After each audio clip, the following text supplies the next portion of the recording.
Di sini saya akan membahas-bahaskan tentang mengenal faktor resiko penyakit. Sebelumnya, perkenalkan, saya Dita Nafisa dengan NPM 0623016241. Saya dari Kesmas kelas A. Apa saja sih faktor resiko penyakit yang akan kita bahas kali ini? Lalu, mengapa perlu mengetahui faktor resiko suatu penyakit?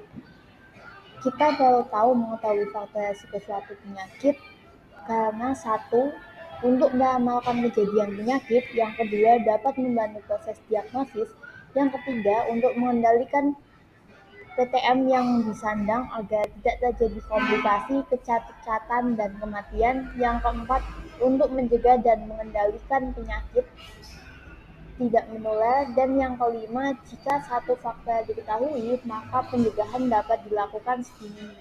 Yang pertama yang akan kita bahas yaitu faktor resiko kusta. Kusta sendiri adalah salah satu penyakit menular yang disebabkan karena kuman kusta, yaitu Mycobacterium leprae, yang menyerang kulit dan saraf.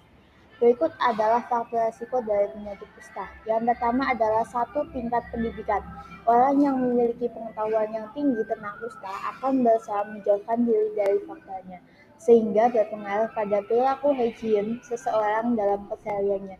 Yang kedua, pendapat atau ekonomi. Orang dengan pendapatan rendah akan mengalami kesulitan dalam mendapatkan pelayanan kesehatan.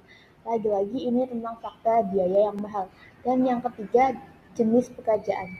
Pekerja kasar yang mengeluarkan banyak tenaga sehingga kelelahan akan memicu stres dan akan memicu reaksi kusta.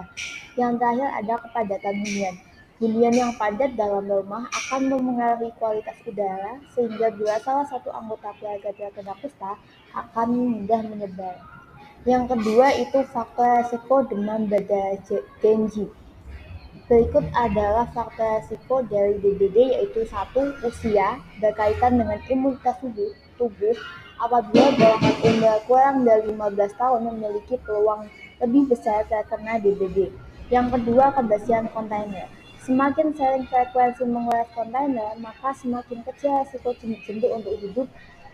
Dan jika tidak ada jentik-jentik, maka tidak ada DBD. Yang ketiga ada kepadatan hunian.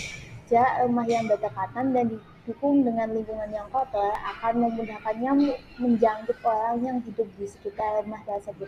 Yang keempat, kebiasaan menggantung pakaian. Ini yang biasa sering terjadi.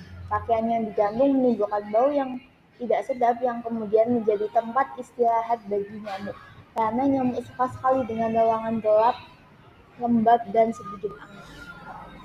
Selanjutnya itu faktor resiko hipertensi. 1. Genetik. Riwayat keluarga menderita hipertensi maka tinggi resiko terkena hipertensi, terutama hipertensi primer. Yang kedua yaitu umur atau usia. Dengan meningkatnya umur terjadi perubahan struktur pada pembuluh darah besar sehingga mengakibatkan meningkatnya tekanan darah sistolik. Dan yang ketiga kebiasaan olahraga. Orang yang kurang olahraga atau kurang beraktivitas memiliki resiko 1,8 kali untuk terkena hipertensi dibandingkan dengan orang yang sering olahraga. Yang keempat, merokok. Resiko orang yang suka merokok untuk terkena hipertensi 6 kali lebih tinggi dibandingkan dengan tidak merokok. Karena menghisap sebatang rokok akan memberi pengaruh besar naiknya darah. Yang kelima, alkohol. Konsumsi alkohol meningkatkan volume sel darah merah sehingga kekentalan darah meningkat dan menyebabkan hipertensi. Yang keenam yaitu obesitas. Makin besar tubuh, makin banyak darah yang dibutuhkan untuk memasok oksigen dan makanan ke jaringan tubuh, sehingga memberi tekanan lebih besar pada dinding arteri. Yang terakhir adalah faktor resiko terjadinya diabetes. Ini yang sering terjadi yaitu 1. Usia. Penambahan usia menyebabkan kondisi resistensi pada insulin yang berakibat tidak stabilnya level gula darah sehingga menyebabkan diabetes. Yang kedua, aktivitas fisik. Orang yang jarang olahraga, zat makanan yang masuk ke dalam tubuh tidak akan dibakar tetapi akan timbul dalam bentuk lemak dan gula. Nah, gula tersebut bisa meningkatkan resiko terjadinya diabetes. Yang ketiga, riwayat hipertensi. Tekanan darah tinggi dapat menyebabkan pendistribusian gula pada sel tidak berjalan optimal sehingga akan terjadi akumulasi gula dan kolesterol dalam darah. Itu tadi beberapa faktor risiko yang bisa saya bahas. Semoga dengan mengetahui faktor risiko ini diharapkan lebih bisa menjaga diri dengan menjaga pola hidup yang sehat sehingga kita terhindar dari beberapa penyakit tadi. Semoga apa yang saya sampaikan ini bisa bermanfaat dan menambah pengetahuan kita.